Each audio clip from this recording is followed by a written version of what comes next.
এখন যদি আপনি গুগলে যে সার্চ দেন আলী রিয়াজ দেখে আপনি দেখবেন তার নাম আসবে আমেরিকান পলিটিক্যাল সায়েন্টিস্ট। যদি আমেরিকার স্বার্থ রক্ষা না করেন তাহলে উনি ওনার শপথ ভঙ্গ করছেন। এটা ডক্টর ইউনূস সাহেবের একটা, আমি মনে করি, একটা মানসিক সমস্যা। এই দেশের লোক, গেও লোক, কাপড় চোপড় ময়লা, ধুলাবাটির মধ্যে হাঁটে, দেশটাকে উনি যেখানে নিয়ে যে ঠেকাচ্ছেন, এই জন্য ইতিহাসের কাছে একদিন ওনাকে জবাবদিহি করতে হবে। এখান থেকে লুটপাট করে ওখানে পাঠাবেন, তারপরে যখন আপনি এখান থেকে ধরবে আপনি উড়াল দেবেন, আপনাকে তো আমি আর পাবো না, যেটা নাকি আওয়ামী লীগ আমলে হয়েছে। ডক্টর ইউনূস নিজেও নাকি অন্য দেশের নাগরিক, এরকম শুনি। মাসুদ কামাল আসলে কোন পক্ষের? আর আপনি যদি আমাদের টুকটাক ভুল করেন, সেই সমালোচনা কি আপনার প্রডিউসার করবে না? আপনি যে দায়িত্বে অবহেলা করছেন, এটা দেখিয়ে দেওয়ার জন্য সাংবাদিক আছে। নির্বাচন যদি ফেব্রুয়ারিতে হয়, ঐকমত্য কমিশনের এখন পর্যন্ত আসলে ফাইনাল কোনো জায়গায় গিয়ে দাঁড়ায়নি। গণভোট কখন হবে সেটা নিয়ে বৈরিতা রয়েছে। এবং আপনি জানেন যে ঐকমত্য কমিশনের এখন যিনি সহসভাপতি হিসেবে দায়িত্ব পালন করছেন, তিনি এর মধ্যে আমেরিকাতে গিয়েছেন।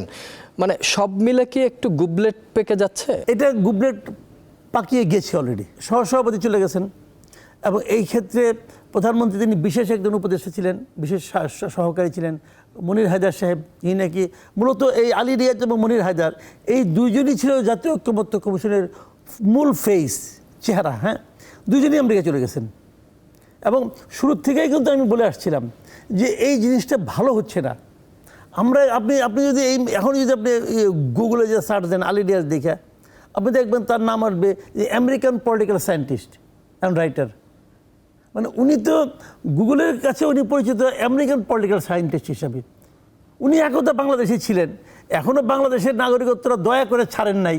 হয়তো বাংলায় লেখেন টেখেন দু একটা, কিন্তু ওনার বাংলা পড়ছে, ইংরেজি বইয়ের সংখ্যাই বেশি। সেটা ব্যাপার না, আমার পয়েন্ট অন্য জায়গায়। আমার পয়েন্ট হলো, আমি বারবার বলেছি যে আমাদের দেশে অনেক যোগ্য লোক আছে, অনেক, ওনার চেয়ে যোগ্য অনেক লোক আছে বাংলাদেশে। তো তাদেরকে রেখে আপনাকে একটা বিদেশি লোককে, উনি বিদেশি লোক বেসিক্যালি, কারণ উনি যখন আমেরিকার নাগরিকত্ব নিয়েছেন, উনি যখন শপথটা নিয়েছেন আমেরিকার নাগরিকত্ব পেতে তো আপনাকে শপথ নিতে হয়। উনি যখন শপথ নিয়েছেন তখন উনি বলেন নাই যে উনি পরবর্তী জীবনে সব সময় আমেরিকার স্বার্থ রক্ষা করবেন, বলেছেন তো?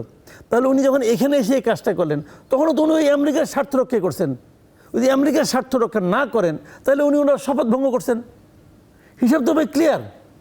তো এই যে জিনিসটা, যে এরকম একদম লোককে এটা করানো, এটা আমি নিজে পার্সোনালি একদম শুরুর দিন থেকেই পছন্দ করি নাই। ওনাকে যখন নাকি আপনার সংবিধান সংস্কার বিষয়ক কমিটির সভাপতি বানানো হলো, ওই দিন আমি প্রতিবাদ করছি এই কাজটা ঠিক হচ্ছে না, এই কাজটা। তারপরে দেখলাম যে আরও অনেক জায়গায় এরকম লোককে আনা হলো। এটা ডক্টর ইউনূস সাহেবের একটা, আমি মনে করি, একটা মানসিক সমস্যা।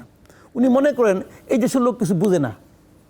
উনি মনে করেন যে বিদেশি লোক হলে পরে, যারা বিদেশে কিছুদিন থাকছে, তারাই বোধহয় সবচেয়ে ভালো বুঝে, তারাই বোধহয় দেশটাকে উন্নত করবে। এই দেশের লোক, গেও লোক, কাপড় চোপড় ময়লা, ধুলাবাটির মধ্যে হাঁটে, এই লোকগুলি আসলে, যদি ওরা প্রতিষ্ঠানের নাম গ্রামীণ, কিন্তু গ্রামীণের কোনো ভাবনার মধ্যে আছে বলে আমি মনে করি না। আমি ওনার সরাসরি সমালোচনা করছি এই কারণে, দেশটা যেদিকে যাচ্ছে, দেশটাকে উনি যেখানে নিয়ে যে ঠেকাচ্ছেন, এই জন্য ইতিহাসের কাছে একদিন ওনাকে জবাবদিহি করতে হবে। উনি ভুল করছেন, অন্যায় করছেন। এই যে লোকগুলিকে নিয়ে আসছেন, একটা এই সমস্ত যত গুরুত্বপূর্ণ জায়গায় লোক আনছেন সবগুলি বিদেশি লোক। কেন রে ভাই? কারণটা কি? এরা কি সবাই সৎ? এরা কি সততার কোনো মাপ কাটাতে? যে লোক দেশপ্রেমিক নয়, সে লোক যত বড় সৎই হোক ভাই, তারা আমার দরকার নাই। একটা দেশের উন্নতি করার জন্য প্রথম দরকার দেশপ্রেমিক, এবং দেশপ্রেমের সবচেয়ে বড় পরীক্ষায় এরা পরাজিত। কীভাবে?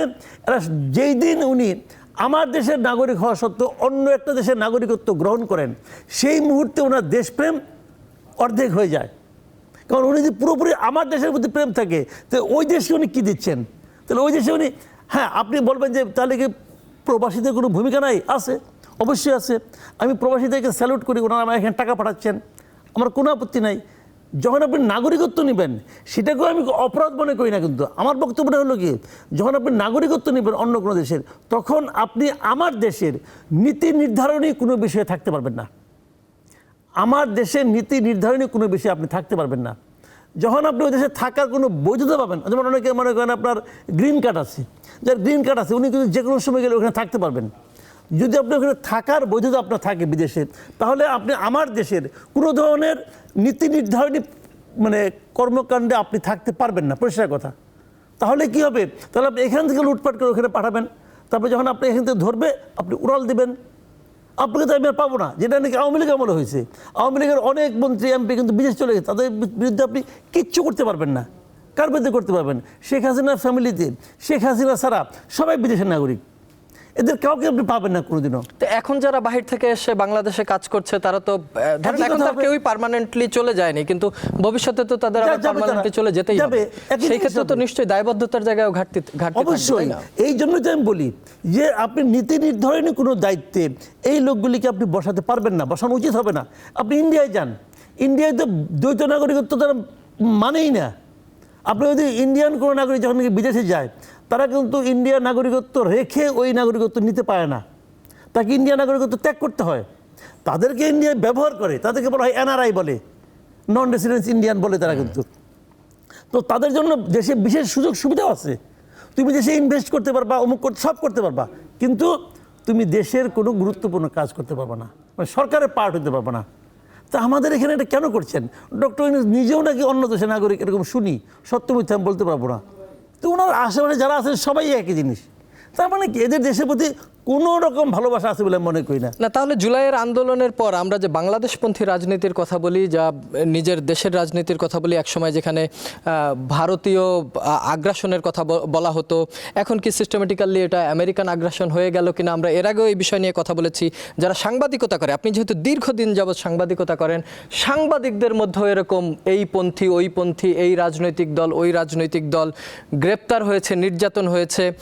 আপনি টেলিভিশন টক শোতে আপনার লেখালেখিতে প্রচণ্ড রকমভাবে বিভিন্ন বিষয়ের যৌক্তিক সমালোচনাও করেন, আপনাকে নিয়েও হয়তো অনেকে সমালোচনা করে। এই পক্ষপাতিত্বের জায়গায় আপনাকে একটু প্রশ্ন করতে চাই যে মাসুদ কামাল আসলে কোন পক্ষের বা কোন দেশের পারপাস সার্ভ করে? আমি আমার দেশের পারপাস সার্ভ করি। আমার জন্ম বাংলাদেশে, আমার কর্ম বাংলাদেশে, এবং ইনশাল্লাহ আমার মৃত্যুও বাংলাদেশেই হবে, আমার কবরও বাংলাদেশে হবে, এবং এই দেশের জন্য আমি কথা বলতে চাই। আমার কথা প্রায় পরিষ্কার। আর যদি পক্ষপাতিত্ব বলেন, আমি জনগণের পক্ষে, আমি আমার পক্ষে, যাতে নাকি আমি মনে করি যে কাজটা করলে ভালো হবে, যে কথাটা বললে আমি মনে শান্তি পাবো, এবং যে কাজটা করার পর রাতে বেলা ঘুমাইতে যে আমার মনে হবে যে আমি আমার বিবেকের সঙ্গে প্রতারণা করি নাই, আমি সেই পক্ষে।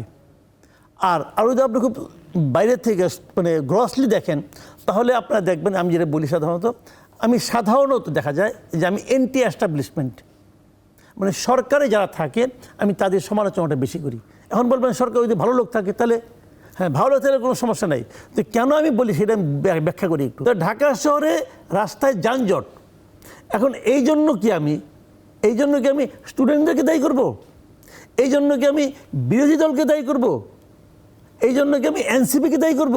কত করবো না। আমি কার সমালোচনা করব? সরকারের সমালোচনা করব। যে ট্রাফিক ব্যবস্থা যার নিয়ন্ত্রণে তার সমালোচনা করব।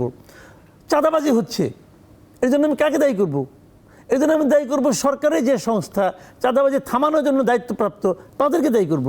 তো ওই দায়ী যখন আপনি করতে যাবেন প্রত্যেকটা জায়গায়, খাদ্যে ভেজাল, কাকে দায়ী করব? সরকারকে দায়ী করব। একদমই। তো এখন এই সমস্ত যখন আমি বলবো, তখন বলবেন যে আপনি সরকারে ভালো দেখতে পারেন না। আমাকে অনেক বলে যে সরকার কি ভালো কিছু করে না? হ্যাঁ করে। তো ওইটা বলেন না কেন?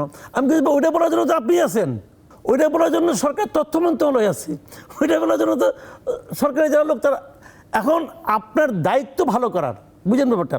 যেমন আপনি এই অনুষ্ঠানটা করতেছেন, অ্যাঙ্করিং করতেছেন, আপনাকে ওই অফিস দায়িত্ব কী কারণে দিল?